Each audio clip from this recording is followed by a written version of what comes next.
Donc, bon matin à tous. Comme on s'est convenu lors de la dernière séance régulière pour faire une spéciale aujourd'hui, donc le DG va confirmer que tout le monde a bien reçu la convocation. Et tout le monde est là. Notifié à tous les membres par le serveur municipal dédié. Chacun des membres en a une connaissance, et tout le monde est présent. OK. Puis étant donné que tout le monde est présent, on peut toujours modifier notre ordre de jour. Est-ce qu'il y a des modifications que vous voulez porter? Parfait. Donc, sans prendre le proposeur et un appuyeur pour adopter l'ordre de jour tel que convoqué. Je vais proposer, c'est Philippe. Je l'appuie. Appuyé par Gisèle. Ça finit? D'accord. Et tout le monde dit d'accord. Pour passer au premier point, notre ordre de jour. C'est appel d'offres 2020, le numéro 19. Ça, c'est pour le déneigement et le déglaçage pour le secteur Est. On a ouvert les soumissions le 8 en présence de les trois soumissionnaires pour l'Est et l'Ouest avec le DG et le Francis. Donc, attendu que la municipalité a reçu 2 soumissions dans le cadre de l'appel d'offres public 2020-19.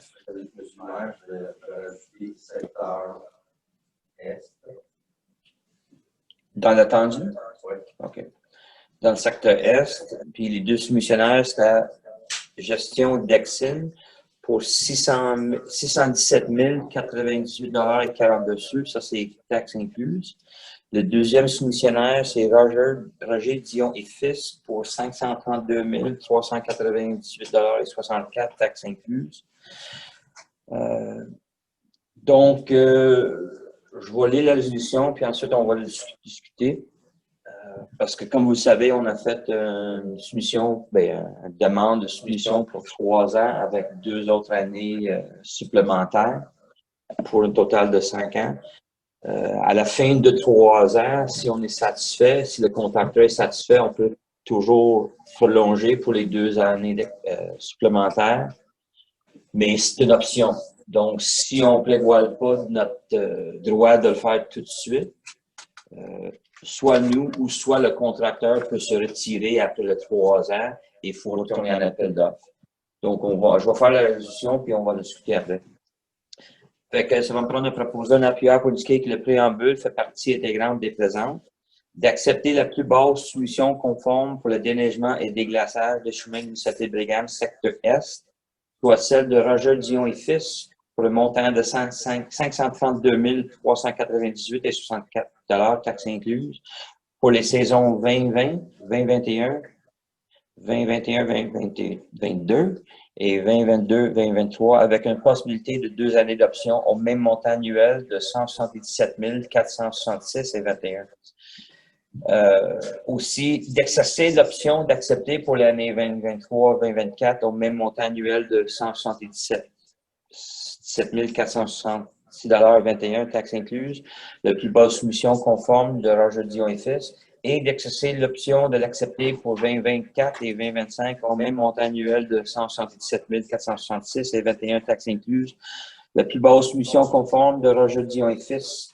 de financer cette dépense nette de restaurant de taxes à même le Fonds général de la municipalité et autoriser le directeur général, le secrétaire trésorier ou le directeur général adjoint à donner toute directive et signer tout document à cet effet.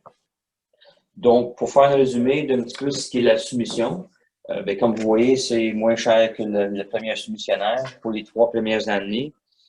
Et ce qui est différent par rapport à d'autres, c'est que le montant demandé par Roger Dion et Fils, c'est le même montant sur 5 ans.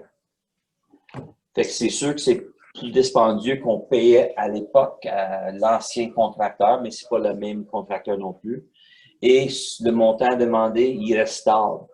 Donc, si on décide là de le garder pour 5 ans, c'est sûr qu'on n'a pas d'expérience en tant que tel avec eux autres. Ben, il me semble. Oui, dans le passé. Ça fait pas si longtemps que ça qu'on les a eu. C'est ça. Puis c'est quand même un entrepreneur très reconnu, puis avec qui on fait beaucoup d'affaires régulièrement. C'est ça. Puis moi, je vois pas dans 3 ans que pour une raison ou une autre, ça va baisser. Parce que tu vas voir, même quand on va voir la soumission pour l'Ouest, il y en a 2 soumissions qui étaient à 10 000 $ de près sur 3 ans. Donc, le prix, ça doit représenter pas mal le prix du marché, tu sais. Fait que je pense pas qu'on peut espérer d'avoir le meilleur prix dans 3 ans. Puis, dans 3 ans, on peut toujours avoir la même problématique qu'on a eu 6 fois ici, que soit que les soumissions sont pas conformes, ou que les soumissions ne sont pas là, ou que ça dépasse largement nos budgets. On ne sait jamais ce qui va arriver.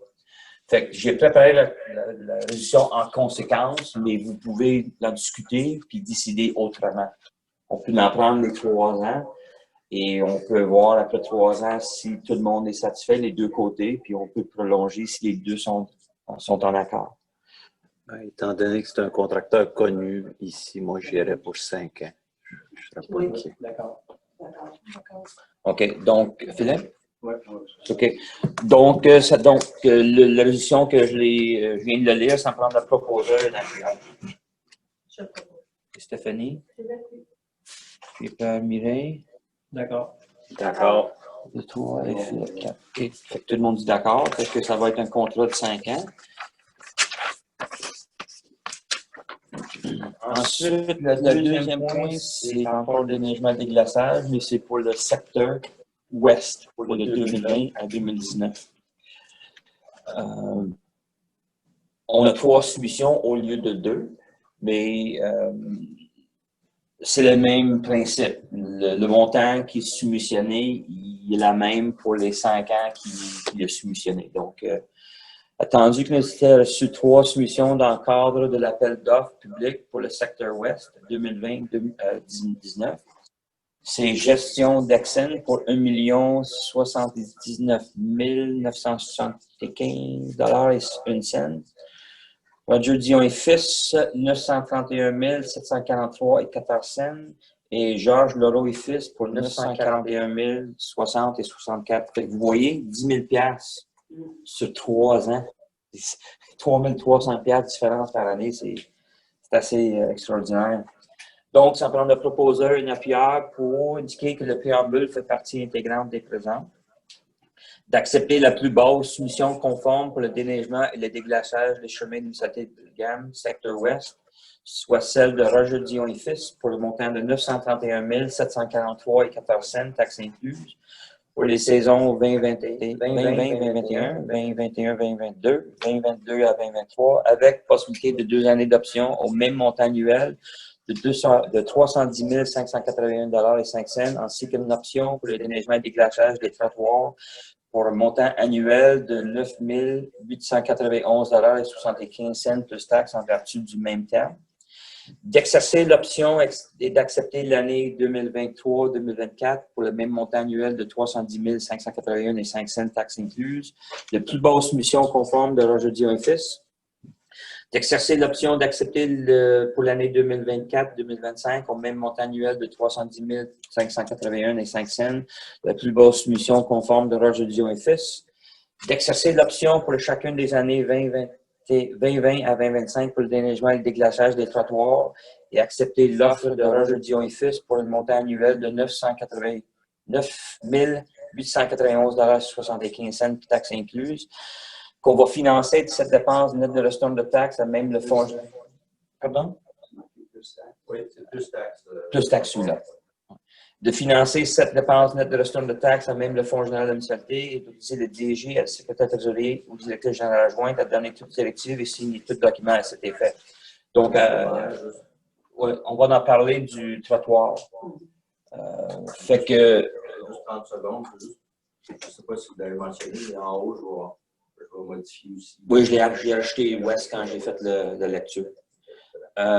Donc, on avait la discussion hier, après une de nos rencontres à Bromo, pour les trottoirs, parce que je sais que dans les années passées, on n'était pas bien heureux avec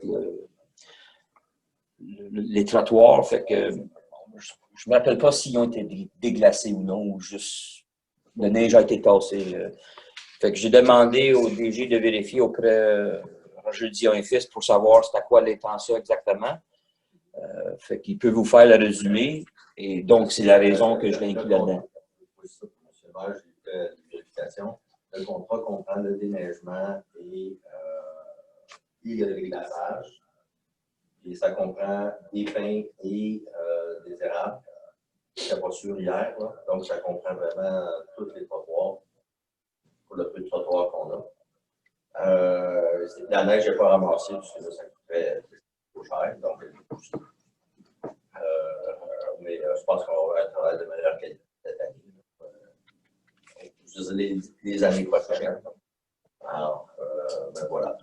Alors, puis, c'est un prix qui est comparable à ce qu'il y a les années passées. Puis, est-ce qu'il va y avoir des abrésifs? Oui, c'est ça. C'est Le de la glaçage, ça comprend les abrésifs. Je ne sais pas de quelle manière ils vont le faire. Ce ne sera pas juste avec le camion en sens inverse, avec le dépendeur qui va pitcher sur le trottoir. Donc, c'est un petit peu ça. Fait que, on a mis dans la résolution, mais c'est pour vous autres de discuter, parce que j'ai dit, tant qu'avoir un job que personne n'est satisfait avec, mais on n'en fait pas, mais on a pris le démarche de s'informer pour s'assurer qu'évidemment, à ce prix-là, comme il a mentionné, tu ne ramasses pas de neige, parce que nous autres, on n'a pas de site non plus pour entreposer de la neige pendant la fonte. En fait, je pense qu'on le laisse, puis au fur et à mesure que ça avance, si on a des corrections, on lui demande.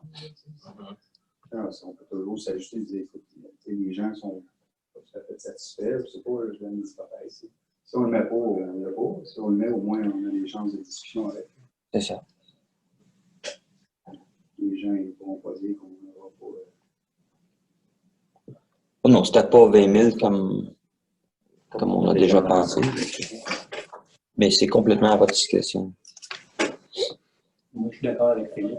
Je pense qu'il faut déneiger les trottoirs. Ça juste là, il faut respecter le contrat. Oui. D'accord avec ça. OK. Est-ce que pour les trottoirs, on peut le prendre pour 3 ans, après ça, voir, avec l'option de. Donc, on est capable de prendre 3 ans avec l'option, mais dans 2 ans, si eux autres, ils veulent rien savoir des trottoirs, ben, t'as plus d'entrepreneur du tout. Puis, il faut tourner un appel d'offres juste pour les trottoirs. Puis, si ça posait vraiment un problème, on pourrait toujours le résoudre. C'est un contrat de service. OK. C'est C'est pas un montant important, parce que on s'entendrait sûrement Puis, on pourrait le résoudre. donc, celui-là aussi, comme je l'ai fait la lecture, c'est pour 5 ans comme l'autre, pour ce qui est le déneigement. Puis c'est sûr que si tu fais un contrat de 5 ans, un contracteur est capable de s'équiper parce qu'il sait très bien qu'il va avoir un revenu. Si pour 3 ans, probablement aussi, mais sur 5 ans, il est capable de faire une planification assez stratégique. Donc, est-ce que j'ai un proposeur, un appuyeur? Je le propose. Régent, Je l'appuie. puis par Daniel, Non, pour moi. D'accord. C'est bon. Mireille et Gisèle. Parfait.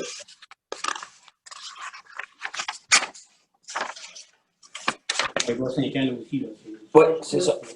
Comme le... Ben, OK. C'est le contracteur qui est là. Non, c'était prévu dans l'appel d'offres.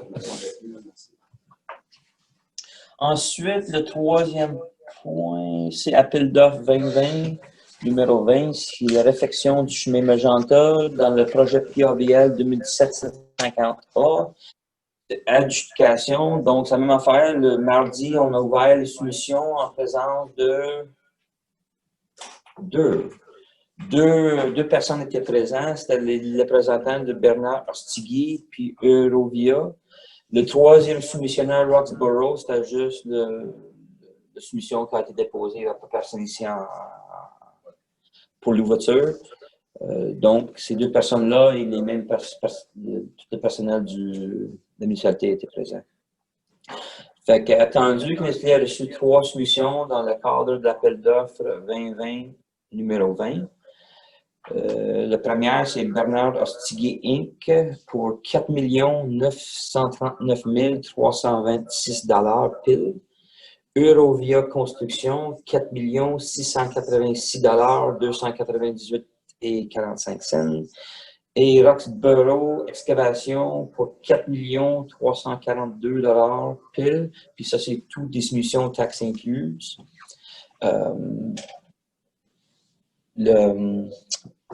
Monsieur Foisy de Tetra Tech, notre ingénieur, était ici aussi pour l'ouverture, puis il a vérifié la conformité des 3 soumissions. Est-ce que vous l'avez envoyé à tout le monde? Oui, on a reçu ça.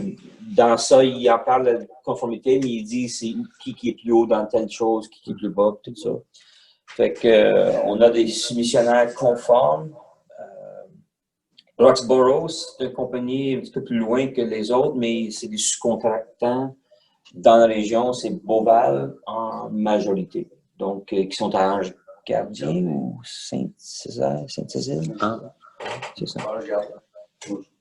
En tout cas, c'est quelqu'un dans la région parce que je le vois le site quand je voyage. Ils ont déjà travaillé ici. Et ils ont fait l'asphaltage il y a 3 ou 4 ans. Okay. Puis même affaire, juste pour votre information, les trois soumissions étaient en bas des estimés. Oui, Puis, où? Saint-Jean-sur-les-Chevaux. Beauval? Ben, peut-être le bureau chef, mais ils ont des 2 sites à... c'est ça. Puis, les chantiers assez courts, ils ne semblaient pas être un enjeu du tout. Je pense qu'on a entendu qu'ils vont mettre 3 équipes en travail. Oui, 3 équipes. En fait, les travaux vont commencer pas la semaine prochaine, mais la semaine suivante. Alors, ce qu'ils désirent faire, il devra avoir une rencontre de travail la semaine prochaine, si le contrat est accordé, évidemment, pour essayer de commencer le 21. Et dépendant du type de travaux, ça va être fini à la fin novembre. L'asphaltage mi-novembre, certains ponceaux après, là. Peut-être des barrières de sécurité. Mais ça va être terminé entre mi-novembre et novembre. Alors, voilà. Puis, travaux variés, puis l'autre contrat qu'on a accordé va commencer ou bien la fin de la semaine prochaine ou dans 2 semaines. Ou la semaine suivante, le début de la semaine suivante. Alors, il aussi est cédulé pour terminer mi-novembre, je pense que c'est le 20, je pense que la date exacte. Alors, oui, on s'est rencontrés hier aussi pour commencer à planifier la formation citoyenne, la communication. Alors, on va revenir la semaine prochaine, on va demander probablement des idées. Mais bon, c'est difficile de tout planifier avant la rencontre de débarrage. L'appel d'offres comprend évidemment tout un plan de circulation et d'utilisation. Je crois que c'est 200 ou 300 000 juste dans l'appel d'offres pour ça. Puis là, évidemment, nous, on s'ajuste pour être capable de communiquer l'information. Ils communiquent en partie l'information, mais c'est nous autres qui va compléter l'information auprès des citoyens. C'est ça. Donc, avez-vous des questions? C'est sûr que c'est un sujet qu'on a discuté amplement. Moi, c'est sûr et certain. Donc, sans prendre à proposer une appuyeur pour indiquer que le préambule fait partie intégrante des présentes, d'accepter la plus basse soumission conforme pour la réfection du chemin Magenta Ouest, projet PAVL 2007-750A dans le cadre d'appel d'offres 2020 numéro 20, soit la proposition de Roxborough Excavation Inc. au prix du 4 342 000 taxes incluses. De financer cette dépense nette de restaurant de la taxe à même le règlement d'emprunt 2020-08 et d'autoriser le directeur général, le secrétaire trésorier ou le directeur général adjoint de donner toutes les directives et signer tout document à cet effet. On n'est pas mieux de racheter aussi même la subvention du gouvernement du Québec? Non, parce que le règlement d'emprunt fait référence au règlement d'emprunt. OK. OK. Donc, est-ce que j'ai un proposeur? Je propose. Gisèle. Je l'appuie. Puis par Régent. D'accord. D'accord. Il dit oui et Philippe aussi. Tout le monde dit oui. Merci. Ensuite, Ensuite, la prochaine appel d'offres sur l'invitation, surveillance des gestions des travaux, réflexion. Fait que même affaire, on a fait l'ouverture des propositions. Non, ce n'est pas des propositions. Ça, c'est vraiment un appel d'offres. OK. Parce qu'on n'était pas sûr si ça pourrait passer le 100 000. Oui, c'est ça. OK. C'est un appel d'offres sur invitation.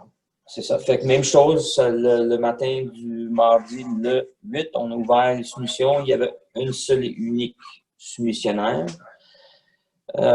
pour ce projet-là. Puis le représentant, M. Foisy, était prêt. C'est M. Foisy, c'est ça? Qui est représentant pour Tetra Tech? Représentant de Tetra Tech. Qui était présent lors de toutes les ouvertures pour ce projet-là. Fait qu'attendu que le ministère a procédé à un appel d'offres sur invitation auprès de 8 fournisseurs de services professionnels pour la gestion et surveillance de chantiers relativement au projet de réfection du chemin Magenta Ouest, puis AVL 2017-750A, attendu que suivant le dit appel d'offres sur invitation, le contrat est accordé le plus bas soumissionnaire conforme. Attendu que le ministère a reçu une soumission dans le cadre de l'appel d'offres d'invitation 2020 numéro 16. C'est Tetra Tech pour 94 107 taxes incluses. Donc, ça me prend de proposer un appuyeur pour indiquer que le préambule fait partie intégrante des présentes. D'accepter les soumissions conformes pour la gestion et la surveillance de chantiers relativement au projet de réfection chemin Magenta Ouest, PAVL 2017-750A, soit l'offre du service Tetra Tech Inc. au montant forfaitaire du 94 107,04 taxes incluses, de financer cette dépense nette de restante de taxes à même le règlement d'emprunt de 2020-08 et autoriser le directeur général ou la directrice générale adjointe à donner toute directive et signer tout document à cet effet pour et au nom de la municipalité. On a juste mentionné aussi que Tetra Tech, c'est ceux qui ont préparé l'appel d'offres et les plans de devis. Oui, mais là, il faut faire une distinction. Donc, il connaît le... Non, mais quand même, il connaît le dossier. Oui, il connaît bien le dossier. OK. Donc, ça devrait se bien dérouler dans l'échéancier proposé. Fait qu'est-ce que j'ai un proposeur? Je propose. Daniel. Je l'appuie. Puis par Stéphanie. C'est bon. D'accord. D'accord. C'est parfait.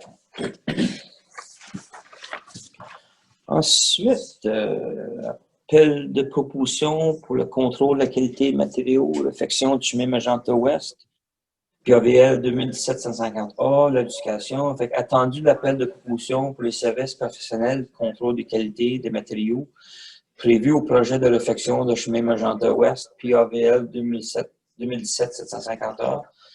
Donc, ça me prend de proposer un appuyeur pour indiquer que le préambule fait partie intégrante de la présente, d'accepter l'attribution de Solmotech au prix du 28 316,97 taxes incluses.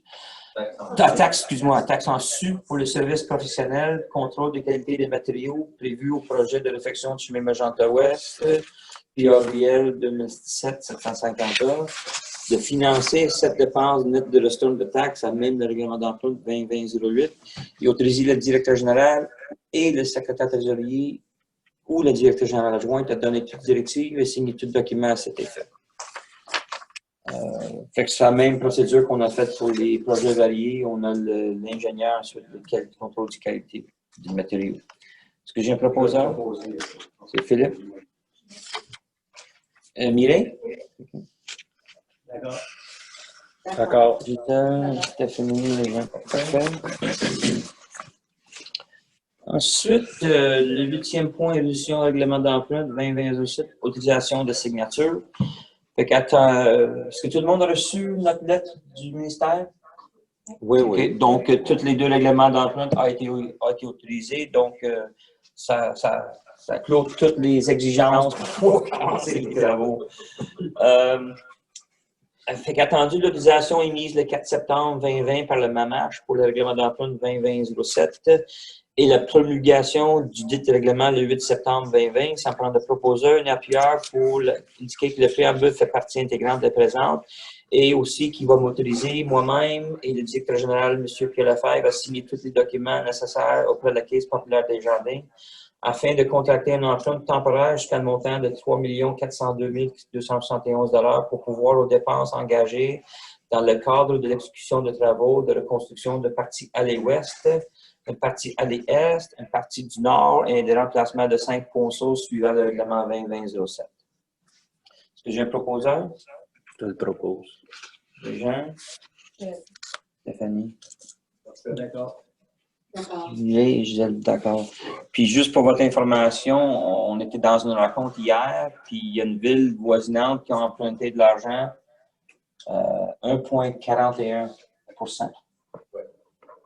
Donc, les taux aussi d'intérêt sont avantageux actuellement, tu sais, fait que... C'est bon pour le gouvernement du Québec, parce que nous, on paye. C'est ça. OK. Parfait. Donc, le prochain point, c'est l'édition règlement d'emprunt 20-20-08, utilisation de signature, ça c'est pour Magenta. Fait qu'attendu, l'autorisation émise le 2 septembre 2020 par le MAMACH pour le règlement d'emprunt 20-20-08 et la promulgation du règlement le 8 septembre 2020.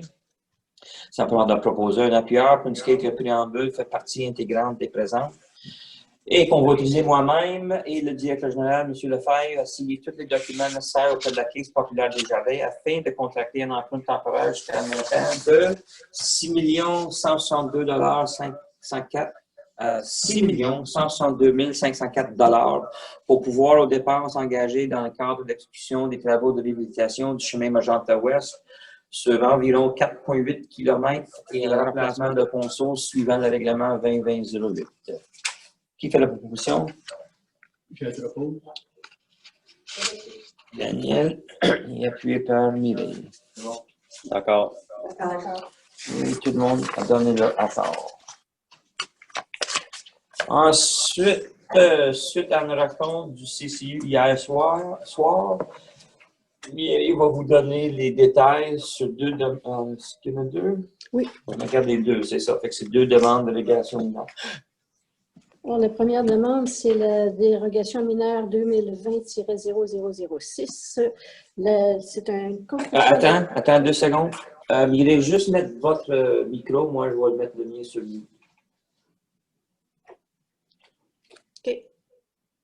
OK. Alors, demande de dérogation mineure 2020-0006. Construction d'un abri d'auto au garage résidentiel. C'est un garage sur une petite rue de la rue Patrick. C'est derrière le garage existant. Ça donne sur des terrains agricoles, donc il n'y a aucun voisin. Ce qui est autorisé normalement, ce serait 6 mètres, alors qu'on demande 7,92. On demande 140 mètres carrés, alors que la limite serait de 110 mètres carrés, étant donné qu'il n'y a aucun voisin, que ça ne dérange pas personne et que ça va servir en fait comme abri de bois. Le CCU recommande qu'on accepte la demande de dérogation mineure avec les dimensions qui ont été demandées par le demandeur, par le propriétaire de la maison. OK. Puis l'identification du site, c'est le lot 3520309 du cadastre du Québec. Ça, c'est au 104 rue Patrick à Brégannes. Si ma mémoire est bonne, c'est une îlot déstructuré. C'est dans les îlots déstructurés, oui. Le voisin arrière, c'est un boisier à Vermont, puis le voisin à l'autre arrière, c'est un boisier Brigand. C'est pas une modification de l'autre dérogation. Non, pas du tout. C'est le même endroit. C'est la même rue. C'est pas la même. C'est sur la même rue, c'est tout. Mais c'est pas, ça n'a aucun rapport avec le précédent qui était une construction neuve de garage. C'est pas la même chose. C'est en hauteur. Oui. C'est ça. Puis lors de la CCU hier soir, Mireille était là, puis moi aussi, j'étais présent. Ils ont discuté longuement, les deux dérogations. Fait qu'avez-vous des questions? Non. OK, parce que, comme on mentionné, on se permet d'habitude 110 mètres. Là, la demande est 140 mètres carrés et 7,92 mètres au lieu de 6 qui est permis. Fait que, considérant qu'une refus de la demande causerait un préjudice sérieux au demandeur, car il ne pourrait pas proposer tout son bois de chauffage en dessus d'un abri, Considérant le fait de détacher l'abri à bois du garage causera préjudice sérieux au demandeur, considérant que le terrain adjacent, latéral et arrière sont boisés en zone agricole, la demande ne portera pas atteinte à la jouissance de droit de propriété des voisins.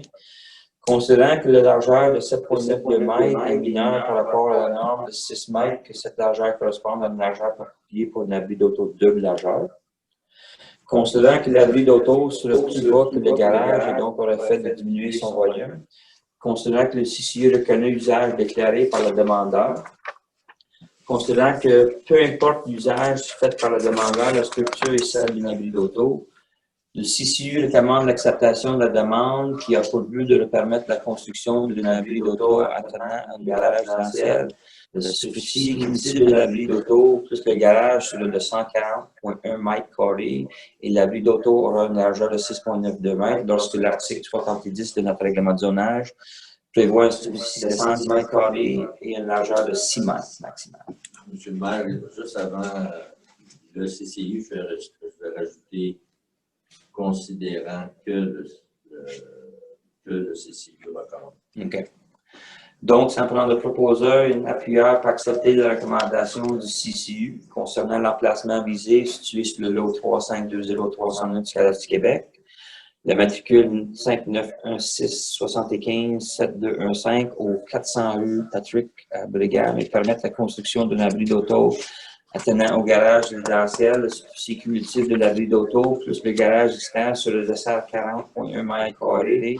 Et l'abri d'auto aura une largeur de 7,92 mètres lorsque l'article 70 du règlement de zonage prévoit une superficie maximale de 110 mètres carrés et une largeur maximale de 6 mètres.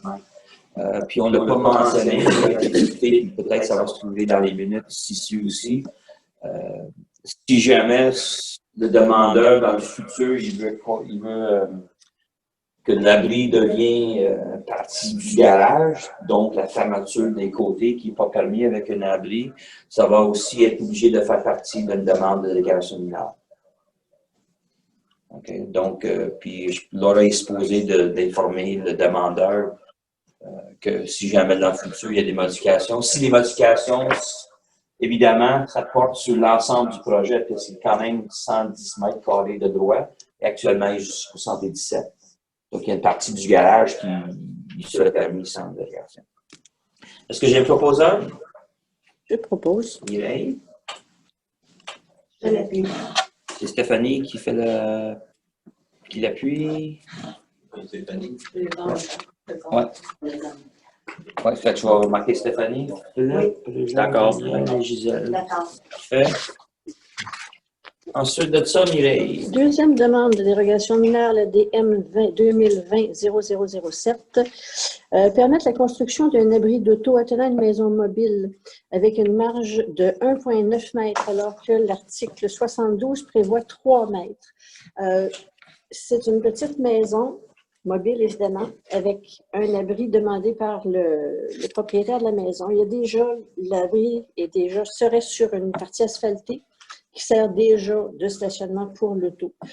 C'est le lot 3 521 101 du Cadastre du Québec.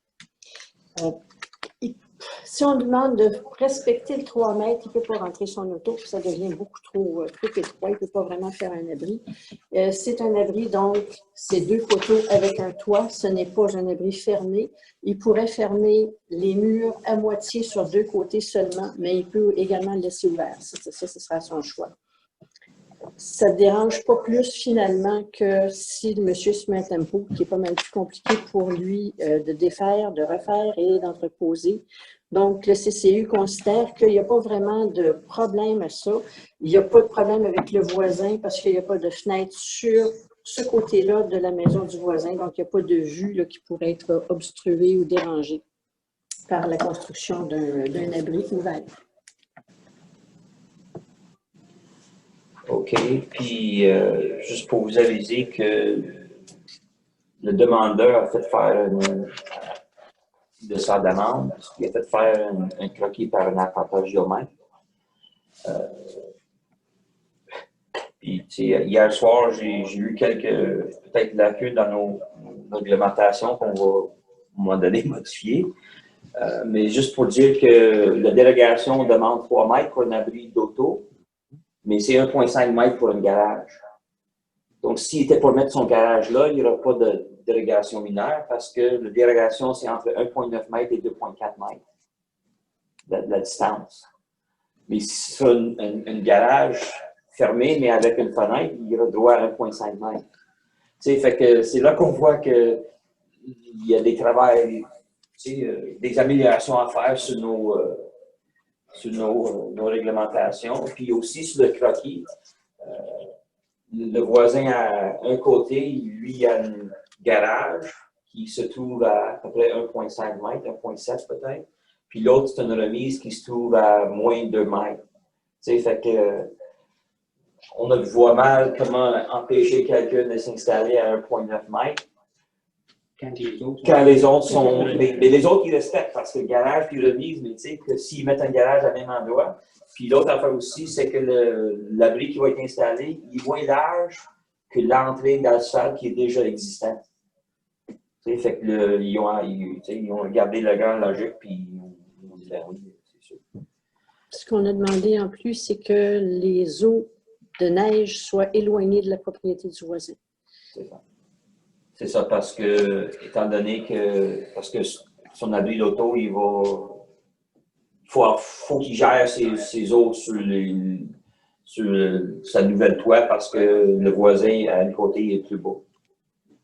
Mais il y a déjà de l'asphalte à cet endroit-là. Fait que l'écoulement, ça se fait quand même avec ou sans l'abri. Fait que c'était juste pour ajouter un commentaire pour le demandeur, comme quoi que de s'assurer.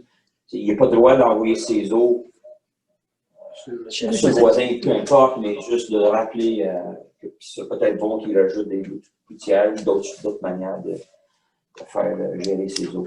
Il faut que demande de régulation minière 2020-2017, considérant que le fait de respecter la marge de 3 mètres laisserait 2,5 mètres pour l'abri d'auto, qui n'est pas suffisant pour rentrer une auto et donc poser un préjudice sérieux au demandeur. Considérant le fait de refuser la demande causera un préjudice sérieux au demandeur qu'il ne pourrait pas construire un abri d'auto ailleurs sur sa propriété. Considérant que l'abri d'auto sera à proximité de la limite mitoyenne avec les voisins, les eaux des gouttières doivent être envoyées ailleurs que vers le voisin. Considérant que la structure proposée est moins dérangeante qu'une tempo. Considérant que l'entrée de cour est déjà existante et que la structure proposée serait située entièrement à l'intérieur de cet espace déjà utilisé pour le stationnement des véhicules. Considérant d'autres bâtiments accessoires pourraient être conformes à cette marge. Considérant que la demande est mineure, considérant que le CCU recommande l'acceptation de la demande qui a pour but de permettre la construction d'un abri d'auto attenant à la maison mobile avec une marge latérale de 1,9 mètres, lorsque l'article 7.2.72 du règlement de zonage exige une marge latérale égale à celle prescrite pour la maison, soit une marge de 3 mètres. Il est proposé par et appuyé par... Je suis en train de proposer un appuyeur pour accepter la recommandation de CCU concernant l'emplacement visé situé sur le lot 3521101, Cadastre du Québec, matricule 6013-56-7555, qui est une adresse 108 rue Yves à Brigham, et permettre la construction d'un abri d'auto attenant sur la maison mobile avec une marge latérale de 1,9 mètres lorsque l'article 72 du règlement sur le zonage exige une marge latérale égale à celle prescrite pour la maison, soit une marge de 3 mètres. Je le propose. C'est proposé par Mireille. J'allais faire.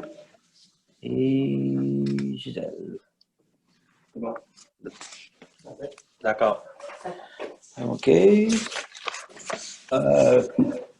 qu'on a reçu des questions pour le spécial? Non?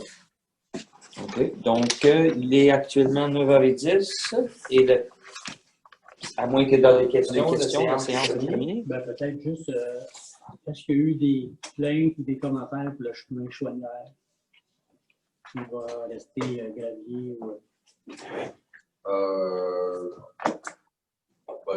J'ai déjà mentionné, là, lors des travaux, là, il y a eu quelques interrogations, mais depuis, je n'ai pas eu de nouvelles plaintes. On entend, il y a des citoyens qui sont mécontents là, que ça soit gravier, puis se demandent si ça va être permanent ou juste plus. Il est permanent pour 2020, c'est sûr. Oui. On verra l'année prochaine si on a de l'argent qu'on n'avait pas cette année, mais c'est parce qu'on a eu un problème suite aux travaux. La garnotte a été obligée d'être compactée à 2 reprises parce qu'on se trouvait avec quasiment du 3/4 fin, 3/4 net qui se trouvait sur ouais, mais je ne sais pas si Ils ont repassé. ils ont repassé. Fait que c'est sûr que ça semblait un chemin fraîchement gratté qui fait des traces compactées de chemin avec du gravel lousse. Mais ça va se placer. Mais la question, est-ce que ça va être asphalté cette année? C'est non. Pas de question. Monsieur Racine? Je propose la levée de la réunion, monsieur le maire. Parfait. Qui va appuyer? Gisèle, tout le monde d'accord? Merci beaucoup.